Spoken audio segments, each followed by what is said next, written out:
word is faithful. Look it up.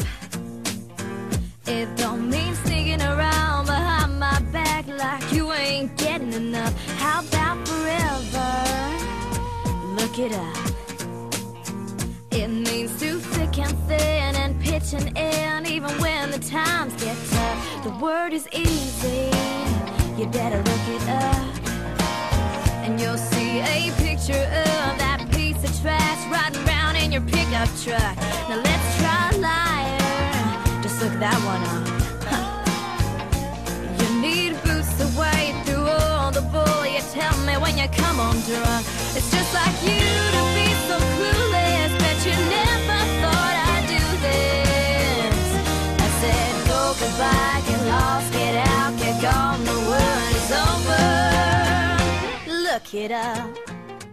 Box FM 106.9 in Wollongong.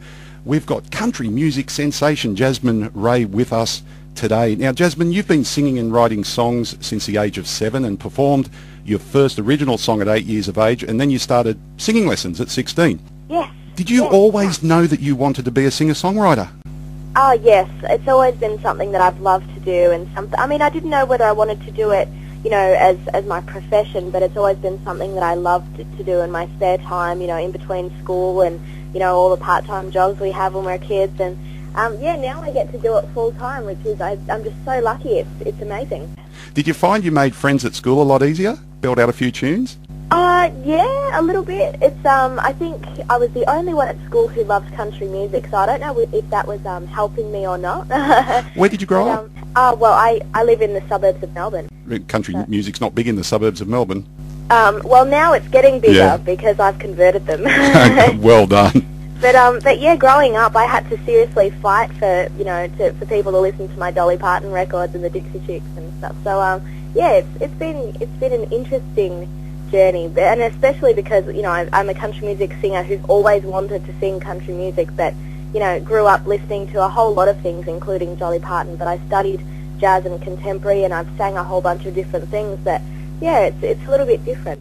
In your childhood years, was there a point that you can remember at a certain age where you just started singing and went, wow, I like this and I'm actually a good singer? I think everyone thinks or knows they're a good singer. I think the first song I actually wrote was when I was 3, but it had all of 3 words in it that I repeated over and over again, and it was for this man that I was in love with that worked with my dad, and I was 3 years old. And so he, you know, thought it was very cute and, you know, whatever. But it was called Bingy John West. And so I decided that I loved expressing my love for this guy through song. And so since then it's really helped me. So I love singing. I don't know when I realised that I was good at it. I suppose when people started booking me for gigs, I thought, well, I must not be too bad. But it's just something I love to do. The Australian Country Music Channel, I've done my research. Back in 1997, is this when your parents subscribed to it and you caught the bug then? It was like the first year that it was kind of out. It was the first year of Foxtel. My parents got it, and there was a country music channel, and I was so intrigued by it because it was these people that I love, you know, and they're there singing, and I love the stories that they tell, and I love the honesty behind country music, and it's, you know, I enjoy and I appreciate a whole bunch of music, but country music it really does have something honest to say about it, and, you know, the musicians are just fantastic, and so yeah, I just was addicted to that and still am to this day. It's interesting that you mentioned the honesty, because I did see a quote from you that writing a song provides some sort of closure. Yeah, I think any kind of writing or any kind of, you know, artistic thing you do, it's like you look back at that song or you look back at, you know, that painting or whatever, and you think, that was that time in my life and I was feeling this, and you kind of feel like, you know, after you've, you know, I don't know, a breakup song, you've broken up with a guy and you're like, yep, you know, that song's done and now I can move on. So it's, yeah, it's something I really like to use for that.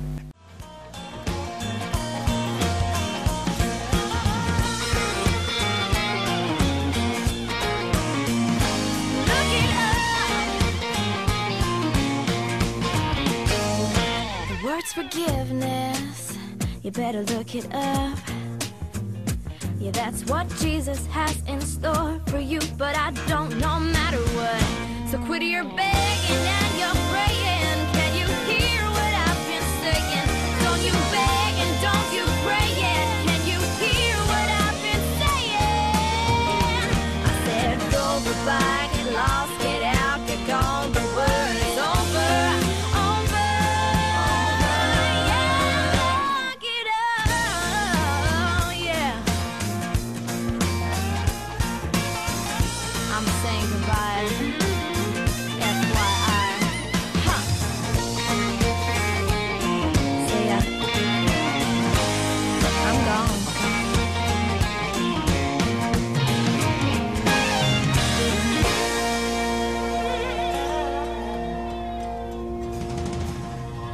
2008, Telstra Road to Tamworth. I guess that was your big break. You won that one.